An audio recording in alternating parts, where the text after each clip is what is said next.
Boa noite a todos.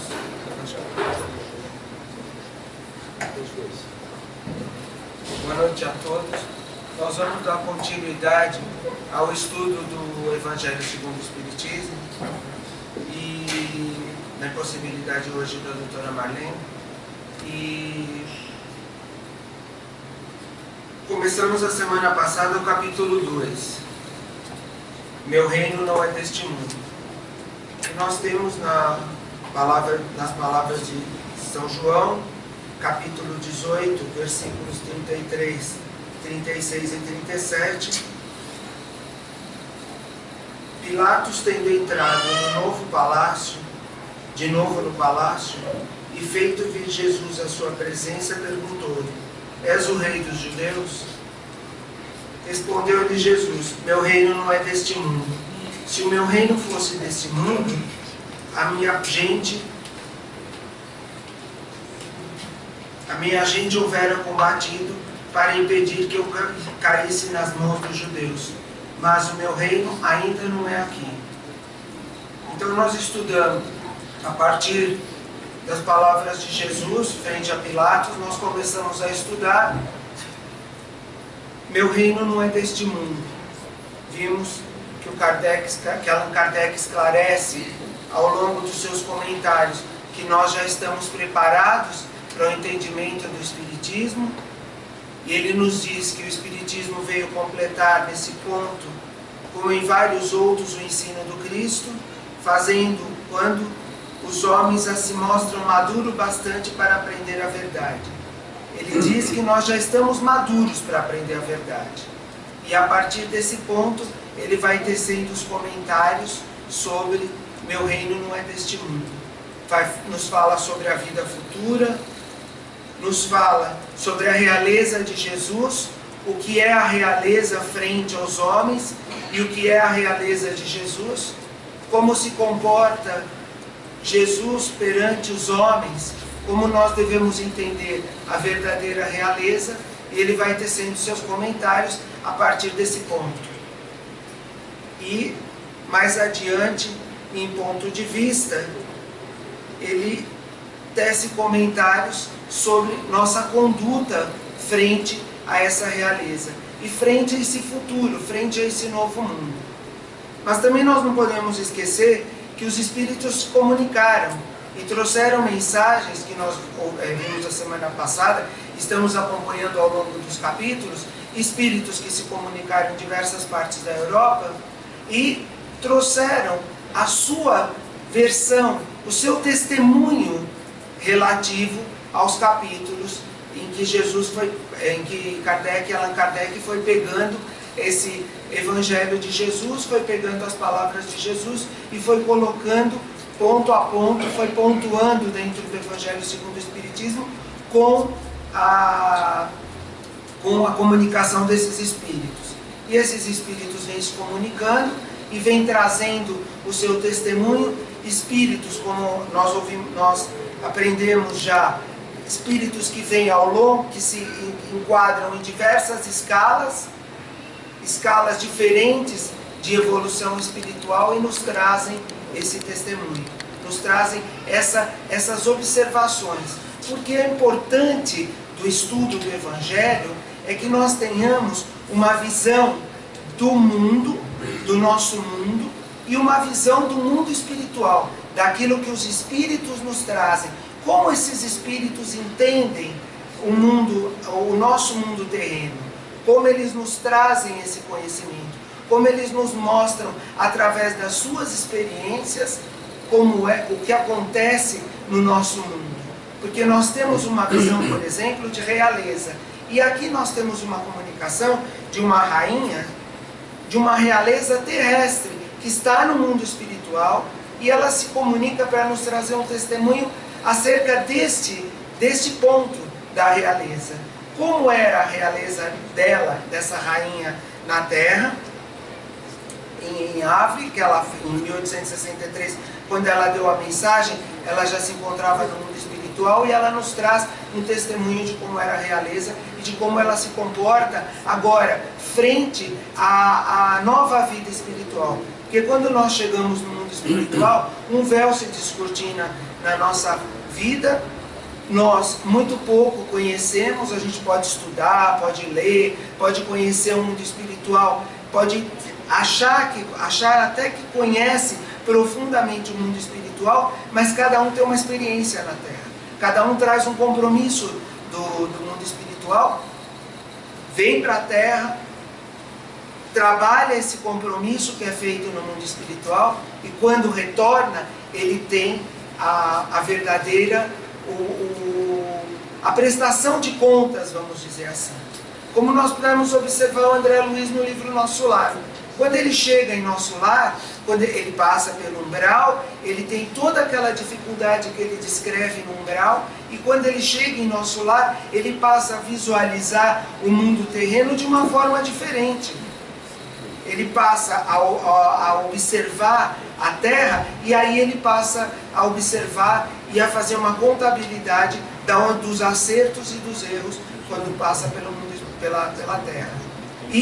Mas isso é uma visão mais ampla, porque o corpo não permite muitas vezes que a gente tenha essa visão.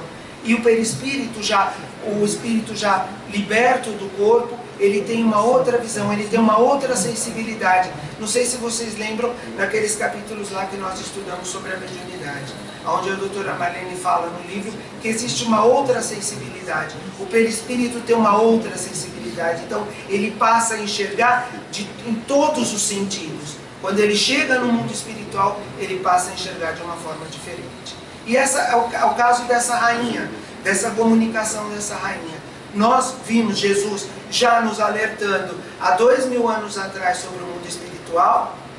Meu reino não é deste mundo, ou meu reino ainda não é deste mundo. E qual a nossa conduta frente a às palavras de Jesus, frente aos ensinamentos dele, frente a esse ensinamento que meu reino não é deste mundo? Então a gente tem aqui nas instruções dos Espíritos, uma parte do capítulo, item 8, que fala uma realeza terrestre. Então ela nos diz assim: é uma rainha de França, a comunicação foi dada em Havre em 1863. Quem melhor do que eu pode compreender a verdade das palavras de Nosso Senhor? O meu reino não é deste mundo? O orgulho me perdeu na terra. Quem, pois, compreenderia o nenhum valor dos reinos da terra, se eu não compreendia? Que trouxe eu comigo da minha realeza terrena? Nada, absolutamente nada. E como que para tomar mais terrível a lição, ela nem sequer me acompanhou até o túmulo. Rainha entre os homens, como rainha julguei que penetrasse no reino dos céus. Acho que vale uma paradinha aqui para a gente lembrar o seguinte, que muitos reis e muitas rainhas fizeram seus túmulos dentro de catedrais que eles próprios construíram. Então a gente tem, durante a Idade Média, a gente tem diversos reis e que construíram, e essas construções permanecem até hoje, elas servem como um museu, vamos dizer assim, no mundo, e eles foram enterrados ali dentro daquelas catedrais belíssimas, daquelas construções belíssimas, mas o que eles levaram para o mundo espiritual? Então eles tinham no íntimo deles que, construindo aquelas catedrais, colocando os seus restos mortais ali dentro das catedrais e sob o amparo da igreja, vamos dizer assim, que reinava naquela época, junto aos reis, o que eles esperavam? Eles esperavam que eles fossem chegar no reino dos céus e fossem recebidos e livres de todos os pecados que haviam cometido, de todos os erros que haviam cometido, mas chegariam ao reino dos céus. Porque se eles se colocavam numa posição superior, e se colocam até hoje numa posição superior aqui no planeta, é natural que eles, ao chegarem no mundo espiritual, eles se colocassem nessa mesma posição, nessa posição superior, frente àqueles que compõem aquele reino, que compõem aquela população que compõe o reino deles. Então, ela chama atenção para isso, nos diz assim: e como que para tomar mais terrível a lição, ela nem sequer me acompanhou até o túmulo. Rainha entre os homens, como rainha julguei que penetrasse no reino dos céus. Que desilusão! Que humilhação, quando, em vez de ser recebida aqui qual soberana, via acima de mim, mas muito acima, homens que eu julgava insignificantes e aos quais desprezava, por não terem sangue nobre. Como então compreendi a esterilidade das honras e grandezas que com tanta avidez se requestam na terra. Então, nós vamos observar novamente, ela nos chamando a atenção. Esse testemunho, ele vale como o espírito que está lá no mundo espiritual, que já entendeu a sua situação, e que vem transmitir através de um médium, vem nos dizer aqui na Terra, como foi a chegada dele no mundo espiritual, e quais as dificuldades que ele enfrentou. A rainha, pelo relato dela aqui, enfrentou grandes dificuldades. O relato dela nos traz um conteúdo assim de decepção, porque ela esperava uma coisa ao chegar ao mundo espiritual, e a decepção foi tanta que ela mesma diz aqui, nos fala sobre a esterilidade das honras. Para se granjear um lugar neste reino, não são necessárias a abnegação,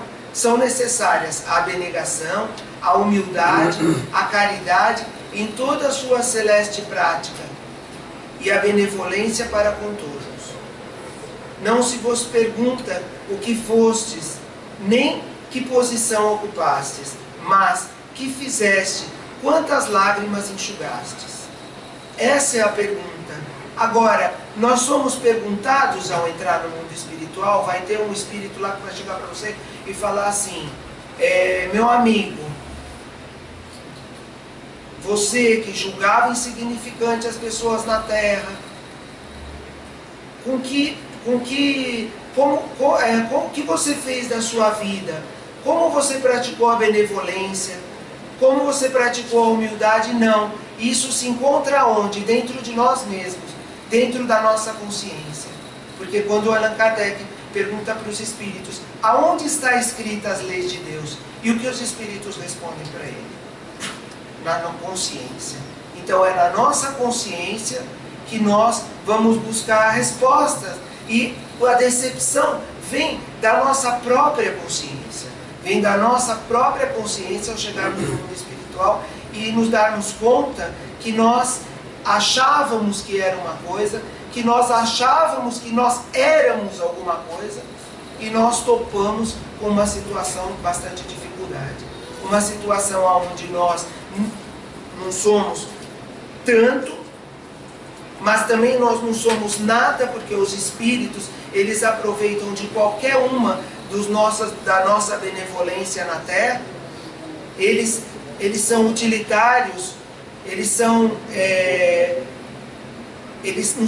procuram na nossa vida algo de bom que nós fizemos para nos levar a um caminho, para darmos continuidade à nossa vida, mas muitas vezes nós não tivemos essa benevolência, essa caridade que deveríamos ter, e aí cai o véu, aí nós nos encontramos com a nossa própria realidade, com as nossas dificuldades, e nós retornamos à Terra.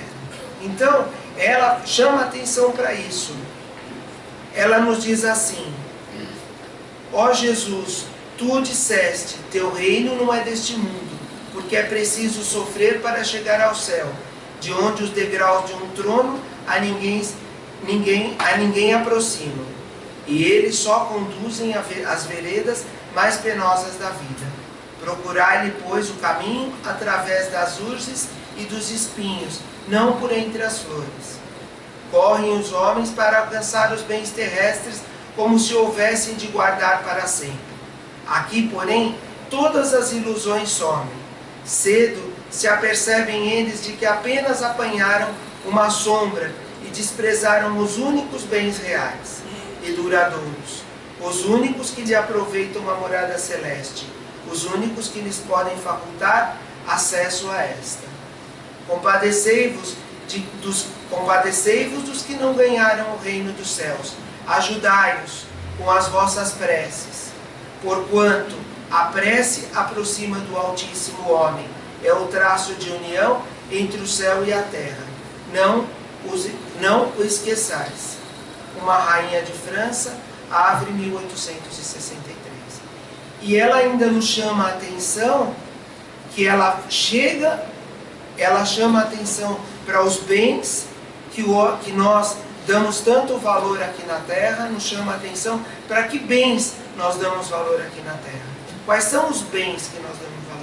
Aonde nós colocamos o nosso trabalho, aonde nós colocamos a nossa visão, aonde nós colocamos o nosso dia a dia. E ela nos diz que os verdadeiros bens não são os bens que são amealhados na terra. E ela nos chama a atenção ainda para um outro ponto muito importante. O que ela fala para nós? Para que nós tenhamos compaixão desses espíritos. Nós não podemos ficar aqui também julgando esses espíritos, porque nós estamos na mesma caminhada, nós estamos na mesma dificuldade. E ela pede que faça o quê? Pede que faça preces por esses espíritos. Muitas vezes nós julgamos os espíritos e nós achamos que esses espíritos eles amealharam aqui na terra, eles fizeram aqui na terra, e muitas vezes nós também temos uma noção errada. Então, a melhor maneira de seguir, a melhor maneira de fazer é tendo bom senso, como ela nos diz aqui, da prece. Nós fazemos prece por nós mesmos, fazemos o nosso exame de consciência, porque nada melhor do que a nossa consciência para saber aonde nós estamos acertando, aonde nós estamos errando. Santo Agostinho, lá no Livro dos Espíritos, também nos fala sobre isso. Qual era a atitude dele frente à vida? Quando ele encerrava a noite, o que ele fala lá no Livro dos Espíritos? Que ele fazia um exame de consciência. E a partir do exame de consciência, ele procurava melhorar aquilo que ele ainda não havia conseguido, o problema que ele ainda não havia conseguido resolver. Então cabe a nós fazermos um exame de consciência, cabe a nós fazermos um apanhado da nossa vida. Se nós pudermos fazer isso todos os dias, ótimo, porque nós vamos levantar, cair, levantar, cair, levantar, cair, mas nós vamos vendo que terreno nós estamos seguindo, em que tipo de terreno nós estamos caminhando. Será que eu estou caminhando num terreno de pedras, de espinhos, mas que não aquelas pedras e espinhos das dificuldades que me fazem evoluir, ou eu estou caminhando pelo terreno de pedras e espíritos, de pedras e espinhos, que estão me fazendo o quê? Ficar ali andando como se nós estivéssemos andando numa esteira, dessas esteiras elétricas, que nós andamos e não saímos do lugar. Nós estamos ali, mas estamos fazendo o exercício, até o momento em que a gente consegue sair daquele dia a dia, sair daquela esteira esportiva que a gente conhece e passar a caminhar, fazer a caminhada rumo a essa luz. E aí ela nos chama a atenção para a questão da prece, que é muito importante. A prece nos liga a Deus, a prece nos liga aos espíritos superiores. Por isso que nós temos que fazer prece pelos nossos companheiros que partiram, sem julgar, sem tentar entender, porque nós não entendemos muitas vezes a dinâmica do que aconteceu, a dinâmica da vida das pessoas. Se nós não entendemos, não compreendemos, temos dificuldade para compreender a dinâmica da nossa própria vida, que muitas vezes eu falo por mim, me pego pensando e falo, puxa vida, meu Deus, eu não estou entendendo. E aí eu me recolho em preces, eu tento manter um contato com os mentores, com o meu mentor e com os mentores e com o trabalho que eu estou realizando para tentar entender a dinâmica da minha vida. Como é que eu posso querer analisar a dinâmica da vida do outro? Como é que eu posso querer analisar a vida, tecer julgamento sobre a vida do outro, sobre o outro que está caminhando ao meu lado? E isso a gente faz constantemente. O Emmanuel, no livro Seara da Mediunidade, ele faz uma observação muito interessante. Ele diz assim: a lição do Evangelho consola e esclarece, encoraja e honra aqueles que a recebem. Mas, se não for usada, nada adianta. Está lá numa mensagem que ele diz, lá num capítulo do livro Seara dos Médiuns. E o Dr. Bezerra, também, num livro que agora, eu peço perdão, mas eu não me recordo, porque eu peguei essa fala do Dr. Bezerra de Menezes, essa mensagem do Dr. Bezerra através do Chico, de uma crônica que eu estou escrevendo para a Folha Espírita. E o Dr. Bezerra de Menezes nos diz assim: todas as famílias devem consagrar determinado dia da semana para exercitar e compreender o Evangelho, no proveito integral. É imperioso refletir no perdão do Senhor dentro das possibilidades da existência terrestre. Rogamos a todos desta reunião o serviço da evangelização, abrangendo não só as crianças e os jovens, mas todos os adultos, inclusive os doentes nos hospitais.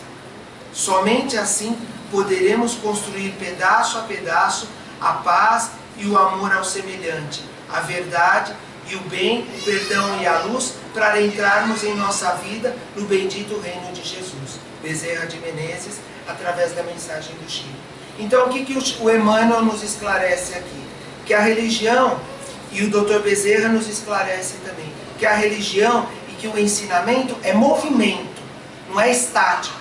Não é uma coisa que nós lemos, nós aprendemos e nós vamos fazer uma prova escrita lá, vamos perguntar quais as palavras de Jesus, o que disse Pilatos quando entrou Jesus, quando Jesus foi abordado, como ele abordou Jesus. Não, é movimento interior, é movimento nosso, é colocar o nosso espírito a serviço do Evangelho.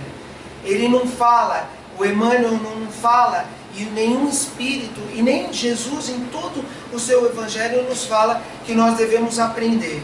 Mas ele nos fala o quê? Que nós devemos aprender e que nós devemos colocar o Evangelho em movimento. Nós devemos colocar os ensinamentos de Jesus em movimento, ainda que nós tenhamos muita dificuldade, ainda que nós estejamos muito atrasados, como nós sabemos que estamos realmente, ainda que nós vivamos num mundo de violência, de dificuldade, de gente que vive ainda na barbárie, e que nós precisamos sair dessa barbárie. E ainda assim, nós temos que colocar o Evangelho em movimento. E isso a gente aprende no dia a dia. Eu aprendi ontem, eu aprendi hoje, eu vou aprender amanhã. Porque o que eu julgava que eu já sabia, o que eu julgava que eu tinha conhecimento, porque eu li no livro, eu vejo que amanhã, quando eu levanto e me dirijo até o lugar do meu trabalho, aquele caminho que eu faço da minha casa até ao local do meu trabalho, e dentro do meu trabalho, eu vejo que eu aprendi mais alguma coisa. Eu vejo que eu aprendi com o contato com as outras pessoas.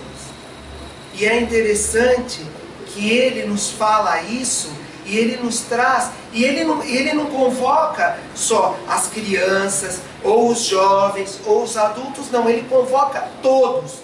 Dr. Bezerra convoca todos. Ele nos mostra que o reino de Jesus não é deste mundo realmente, e que nós vamos construir e nós vamos galgar esse reino através do quê? Através das nossas atitudes, através do movimento. E ele nos chama a atenção para o movimento. Nós, os adultos, os jovens, as crianças, e ele nos diz aqui, inclusive os doentes nos hospitais. Inclusive os doentes nos hospitais. Que nós devemos conclamar, inclusive aos doentes nos hospitais, que eles leiam e que ele coloque, que eles entendam, que eles coloquem esse ensinamento em movimento. No livro da Esperança, a gente já estudou um capítulo do livro da Esperança, aonde o Emmanuel traz uma mensagem sobre cada capítulo do Evangelho segundo o Espiritismo. Sobre o capítulo 2 ele nos diz, na construção do futuro. Observem como Emmanuel nos chama a atenção novamente sobre esse movimento, sobre colocarmos em movimento esse evangelho que entra pelos nossos ouvidos, é processado no nosso cérebro, é gravado na nossa memória, no nosso espírito, no nosso perispírito, mas até que ponto nós estamos colocando esse evangelho em movimento. Então Emmanuel nos chama a atenção na construção do futuro. Ele tem um trecho aqui, que eu estou meio controlando o horário, mas ele tem um trecho aqui que ele tirou do Evangelho segundo o Espiritismo, uma observação do Kardec, uma observação que o Kardec faz aqui dentro do Evangelho segundo, após o estudo, após as palavras de Jesus. Eu não vou ler porque nós já lemos ao longo do capítulo 2, mas ele diz assim na mensagem: observem que importante esse movimento do Evangelho na nossa vida. Esperavas pelos irmãos do caminho, a fim de entregares a construção da terra melhor, e quedaste muita vez em amargoso desalento, porque tardem a vir. Observa, porém, a estrada longa da evolução, para que o entendimento te pacifique. Nós esperamos muitas vezes dos outros, nós esperamos os outros os irmãos do caminho, como ele diz aqui, a fim de te entregares a construção da terra melhor.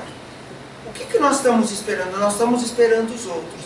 Então ele diz assim: observa, porém, e muitas vezes ele mesmo diz aqui que nós nos sentimos desalentados com os outros, com o outro nós nos sentimos desalentados, porque nós estamos esperando que o outro se modifique, que o outro faça o Evangelho, e a gente se sente desalentado, a gente fica triste porque espera no outro. E ele fala aqui assim em seguida: observa, porém, a estrada da evolução, para que o entendimento te pacifique.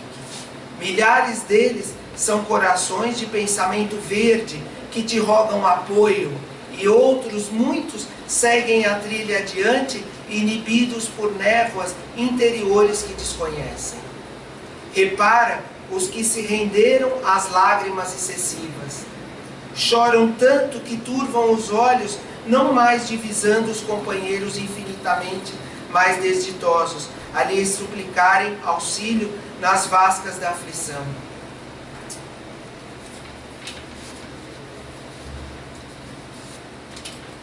Contempla os que passam vaidosos, sem saberem utilizar construtivamente os favores da fortuna. Habituaram-se tanto às enganosas vantagens da moeda abundante, que perderam o senso íntimo. Enumera os que se embriagam de poder transitório.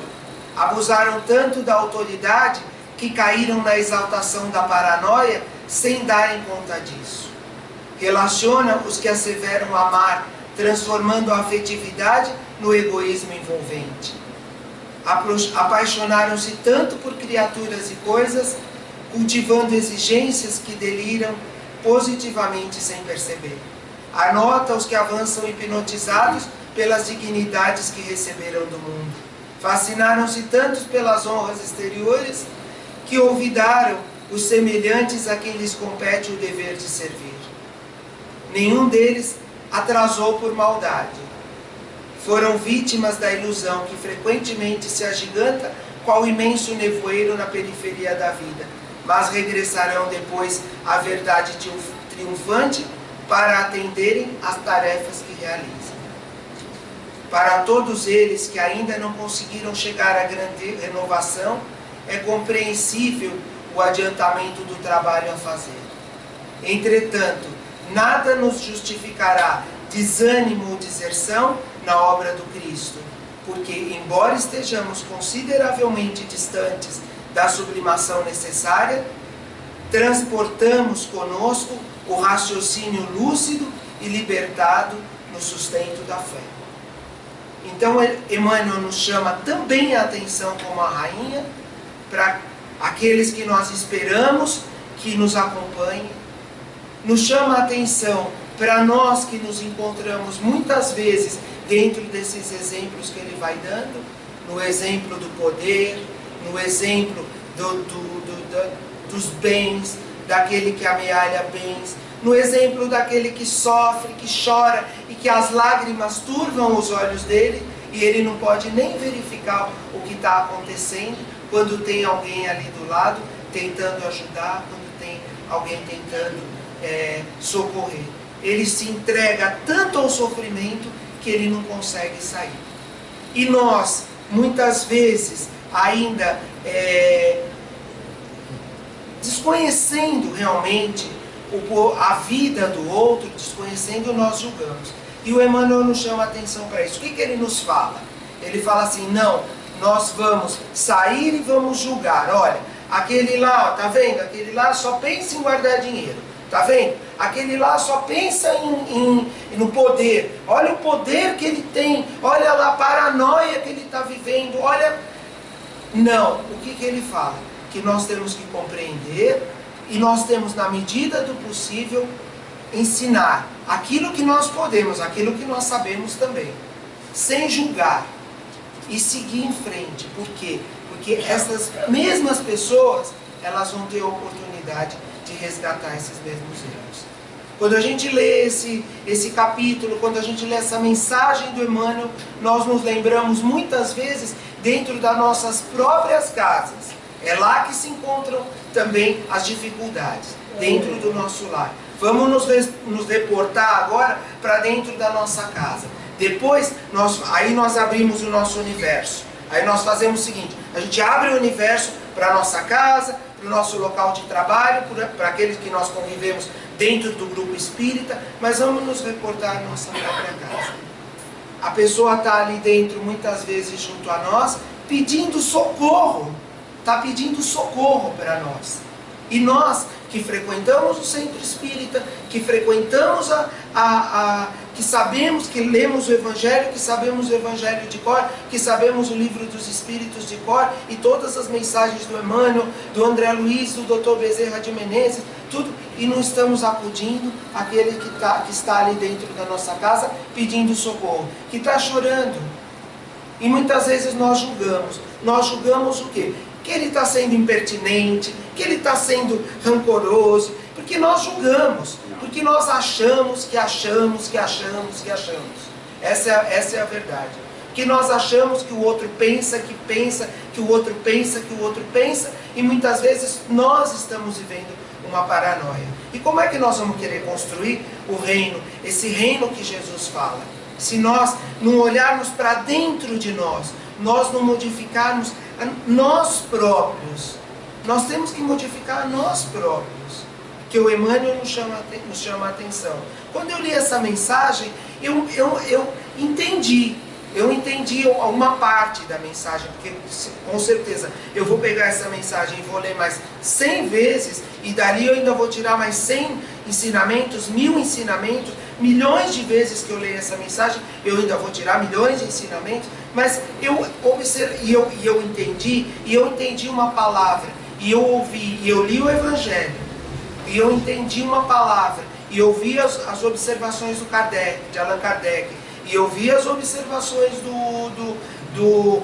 desse espírito, dessa rainha, e eu passei a raciocinar. E amanhã, quando eu acordar, ou hoje, quando eu subir para a sala de desenvolvimento mediúnico, enfim, ou a hora que eu sair daqui de dentro do centro, que eu estiver dirigindo até a minha casa, e acontecer alguma coisa, e aquilo, eu tiver um insight, eu tiver um despertar para uma vírgula que está nessa mensagem, então eu estou melhorando, então eu estou construindo um reino melhor. Então é aí que o Emmanuel fala, para que nós não fiquemos aflitos, para que não haja esse estresse de querer melhorar tudo de uma vez, inclusive porque não vai dar, né? Não tem jeito de melhorar tudo de uma vez. Isso é uma coisa praticamente impossível, nós não somos missionários. Eu não sei, eu não sou, pode ser que eventualmente se tiver algum missionário, ele até consegue fazer isso. Mas não somos missionários, e para que a gente não tenha esse tipo de estresse. E para que a gente não viva dentro desse estresse. Porque a pessoa que vive dentro desse estresse, de querer ser sublime, dentro de uma condição, de um espírito ainda que está em evolução, de um espírito de evolução, ela passa a viver uma vida estressada, e ela só chora, senta lá na beira do caminho, chora, e passa a vida, e ela volta para o mundo espiritual e não fez nada. Mas se eu der o primeiro passo, se eu der o segundo passo, se eu der o terceiro passo, e eu seguir enfrente a esses problemas, a essas dificuldades, aí sim eu vou. E é isso que a gente aprende nas salas do desenvolvimento mediúnico.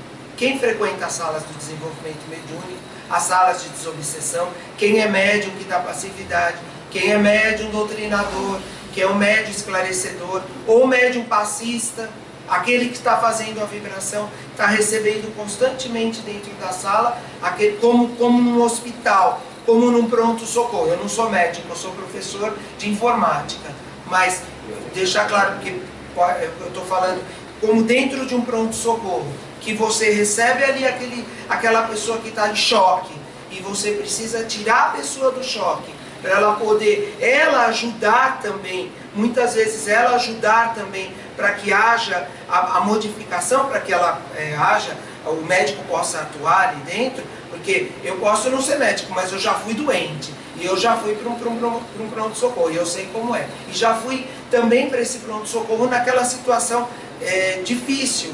Então a gente precisa o quê? Precisa sair. O médico, o que ele faz? Ele pede para a gente, aquilo que ele faz a gente sair do choque, para a gente poder ajudar, porque o médico ajuda, trabalha, mas a gente precisa ajudar também. E é o que acontece com esses espíritos. Eles vêm, eles se comunicam, e como num pronto-socorro, esses espíritos se comunicam, e ali dentro a gente vai, o esclarecedor ele vai falando com ele vai tirando ele daquele choque. Ele não vai conseguir numa vez, ele não vai conseguir em duas, em três, fazer com que esse espírito modifique. Alguns deles são espíritos que têm bastante dificuldade, que estão com bastante dificuldade, não vai ser na primeira, não vai ser na segunda, não vai ser na terceira, enfim, ele vai voltar outras vezes.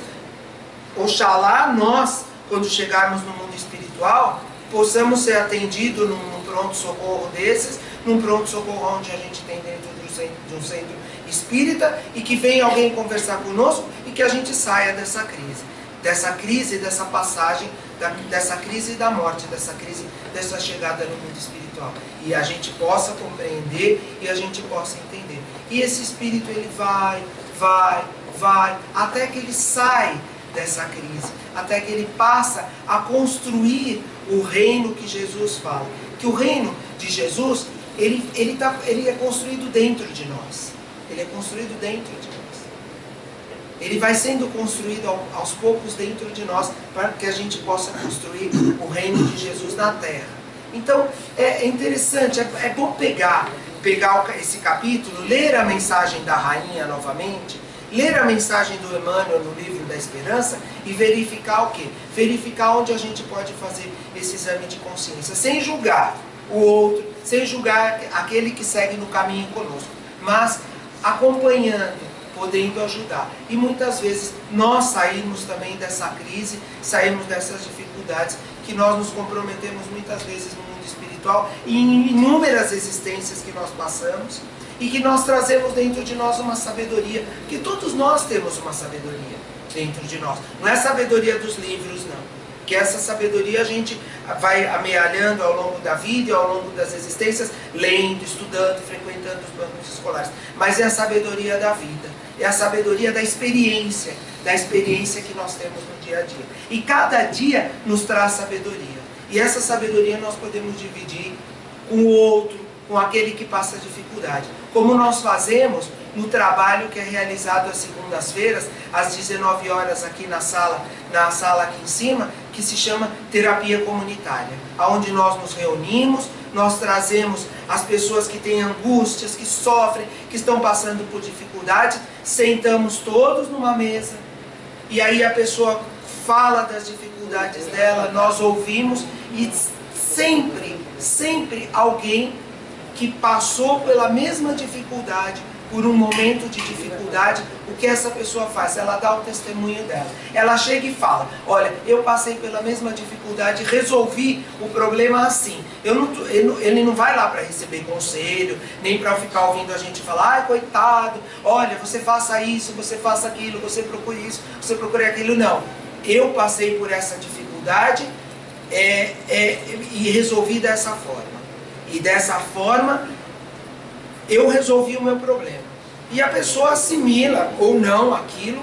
E olha, eu posso falar de cadeira, que nós já estamos fazendo esse trabalho há uns 3 ou 4 anos aqui às segundas-feiras. Nós não temos um público assim gigante. Gostaríamos de ter um público como tem o criador da terapia comunitária, que ele se reúne no estádio, com criança, bebê, com pessoas idosas, com adultos e tudo, e alguém vai lá e fala e faz. Não, nós não temos um público grande, mas nós já conseguimos entender muitas dificuldades e conseguimos seguir em frente por conta da sabedoria do outro, daquela sabedoria que nós trazemos das vidas anteriores, que nós trazemos do nosso dia a dia e da nossa vida, no dia a dia, dessa própria vida, não precisa ser nem da vida anterior, mas que nós vamos amealhando também ao longo das existências.